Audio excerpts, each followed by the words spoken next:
Gajah diburu orang karena gadingnya. Rusa menjadi indah karena tanduknya.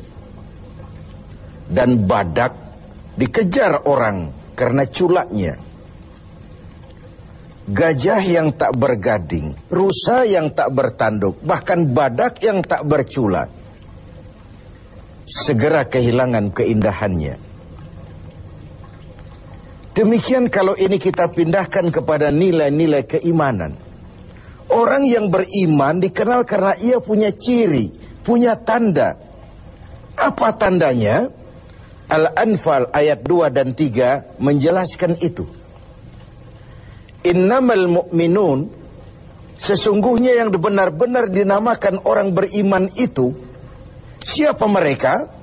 Pertama, alladzina idza dzukirallahu wajilat qulubuhum. Apabila disebut nama Allah, bergetar hatinya. Nama Allah sanggup menggugah jiwanya. Bagaimana ini bisa terjadi? Dalam hidup Allah memberikan satu hati kepada kita. Di hati yang cuma satu itu terkumpul sejuta rasa. Apa yang paling mengambil tempat terbesar di hati kita, itulah yang kalau disebut hati akan bergetar. Jadi kalau hati sepenuhnya sebagian besar diisi harta, di sebagian besar diisi pangkat dan jawatan, sebagian besar diisi dengan segala macam yang lain, itu yang akan membuat dia bergetar. Orang-orang yang beriman, sebagian besar hatinya diisi oleh Allah. Nama Allah sanggup menggugah jiwanya, menggetarkan hatinya. Dari sini timbul sikap etika otonom. Sekarang ini pun ditekan orang. Hei, kamu korupsi ya? Biar aja. Orang kan tahu, nggak apa-apa. Tuhan kan tahu, biarin. Tuhan tahu nggak ribut. Tapi kalau orang tahu, 3 orang saja ribut sudah geger. Tuhan nggak ribut katanya. Bagaimana mau menggetarkan hati seperti itu? Orang yang beriman, sebagian besar hatinya diisi Allah. Sehingga kalau disebut nama Allah, bergetar, dan pada gilirannya sanggup menggetarkan hati orang lain. Bukankah pada satu saat ketika Rasul sedang tidur, datang orang kafir bernama Da'sur menghunus pedang. Muhammad, kalau saya tebas batang lehermu, siapa yang akan menolongmu sekarang? Dengan tenang dan tegar Rasul menjawab, Allah yang akan menolong saya.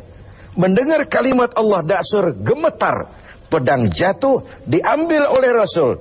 Kalau sekarang saya balikan pedang ini ke lehermu, siapa yang akan menolongmu, Da'sur? Tidak ada ya Rasul, kecuali kalau kau mau memaafkan saya. Diberikan pedang itu oleh Rasul. Jangan ulangi lagi perbuatanmu. 2 sisi dari cerita pendek ini. Pertama, bagaimana mudahnya Rasul memaafkan orang yang nyata-nyata mau menghabisi jiwanya. Yang kedua, kalimat Allah ketika diucapkan oleh Rasul yang batinnya bersih, menggetarkan Da'sur, menggetarkan hati orang lain. Yang kedua, wa idza tuliyat alaihim ayatuhu zadathum imana. Orang beriman itu kalau dibacakan kepada mereka ayat-ayat Allah, bertambah keimanannya. Apa ayat Allah itu? Tanda-tanda Allah. Ada berapa ayat Allah? Ada 2. Pertama, ayat yang terucap oleh Allah, biasa kita sebut wahyu. Yang kedua, ayat yang tercipta oleh Allah, alam semesta jagat raya ini. Adapun orang-orang yang beriman melihat ayat Allah yang tercipta, membaca ayat Allah yang terucap, semakin bertambah imannya. Dia berdiri di tepi pantai, bukan main lautan luas terhampar biru membentang, ombak menghempas diri ke tepian. Kalau laut saja begini hebat, apalagi yang bikin laut. Allahu Akbar. Dia tidak memuji laut, tapi dia memuji yang bikin itu laut. Bukan main gunung menjulang tinggi, menunjang angkasa. Kalau laut, gunung saja begini hebat, apalagi yang bikin itu gunung. Bukan main otak manusia. Dengan kemajuan ilmu dan teknologi, nyaris tidak ada yang rahasia lagi dalam kehidupan ini. Kalau otak saja begitu hebat, apalagi yang bikin otak.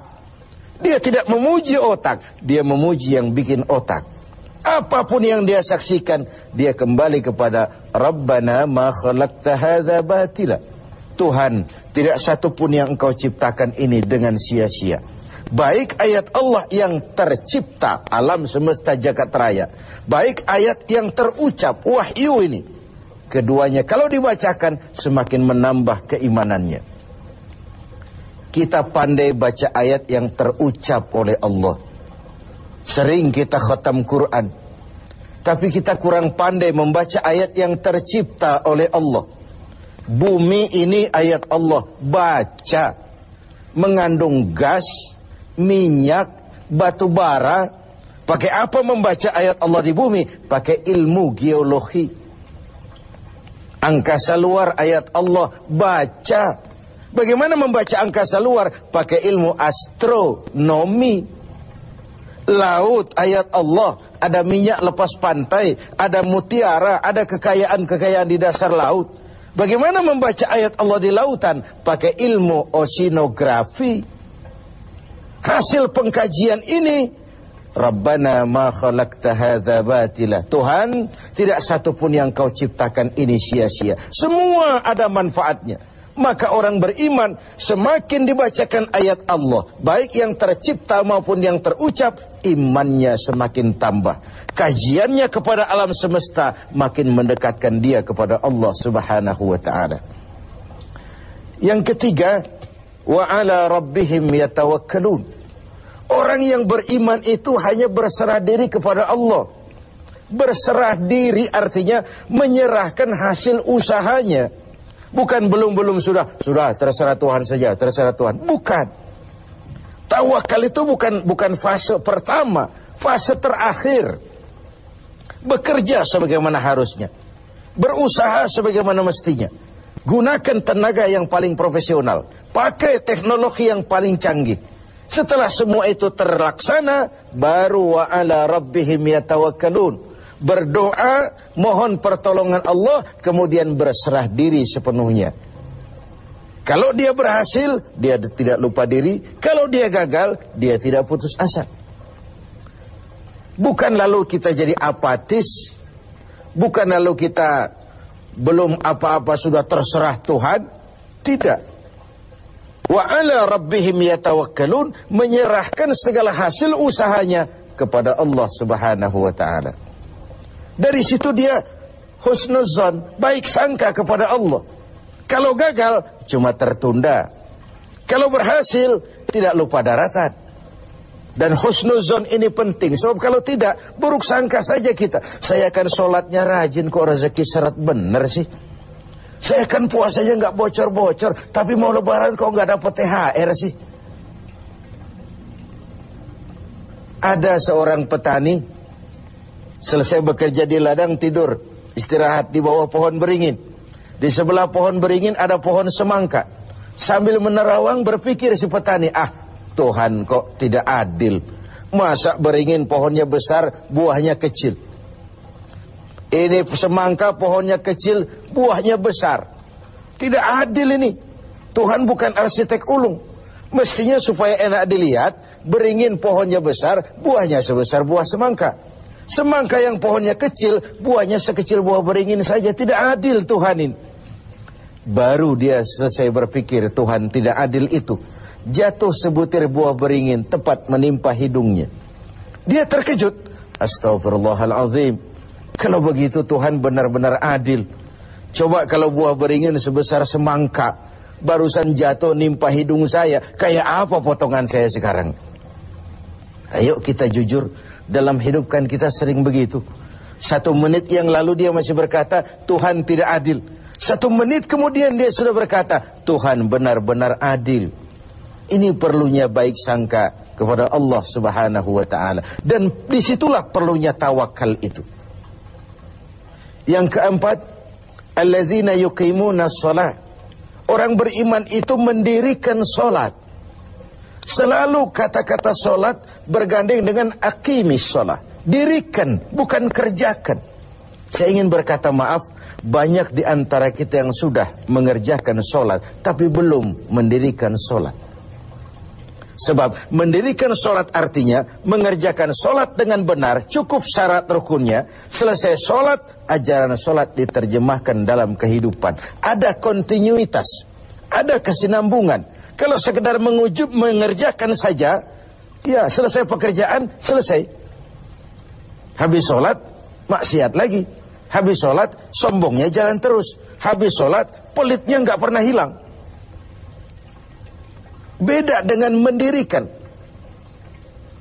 Ketika takbir, pada posisi berdiri, arahkan pandanganmu ke tempat sujud. Ini filosofinya apa? Kau kalau sudah di atas, ingat dengan yang di bawah. Kau sudah kaya, ingat sama yang miskin. Kau sudah berkuasa, lindungi yang rakyat jelata. Kau sudah jadi orang alim, bimbing yang awam. Solat, berdiri, arahkan pandangan ke tempat sujud. Ini mendirikan, bukan sekedar mengerjakan. Orang yang beriman punya sandaran vertikal. Ini yang penting. Punya sandaran vertikal kepada Allah saja. Kalau kita bersandar ke tiang, tiangnya rubuh, kita jatuh. Kita bersandar kepada orang kaya, dia jatuh miskin, kita selesai. Bersandar kita kepada jenderal, dia pensiun, kita tamat.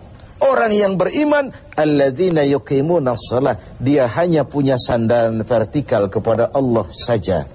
Kalau hidup sudah mulai kita gantungkan kepada manusia, bersiaplah untuk kecewa. Berharap tentu, bergantung hanya kepada Allah. Yang terakhir, wa mimma razaqnahum yunfikun. Orang yang beriman ini menginfakkan sebagian dari harta yang diberikan Allah di jalan Allah. Dijadikannya harta itu sebagai alat, bukan sebagai tujuan. Diperbudaknya harta, bukan dia menjadi budak harta. Cari uang, tapi sudah dapat, hai uang, karena kau milikku, kau harus jadi budakku. Jangan aku yang jadi budak kau, uang. Cari harta, karena kau milikku, kau harus jadi budakku. Jangan aku yang kau perbudak. Wa mimma razaqnahum yunfikun. Saya ingin menekankan, harta kita yang sebenarnya adalah yang sudah kita belanjakan di jalan Allah. Yang kita simpan di bank, kita simpan di rumah, kita simpan di saku, harta kita sementara. Besok dia akan pindah jadi milik orang lain. Tapi yang kita belanjakan di jalan Allah, itulah milik kita yang sebenarnya. Mari kita renungkan, berapa banyak harta kita yang akan jadi milik kita sebenarnya, yaitu yang sudah kita belanjakan.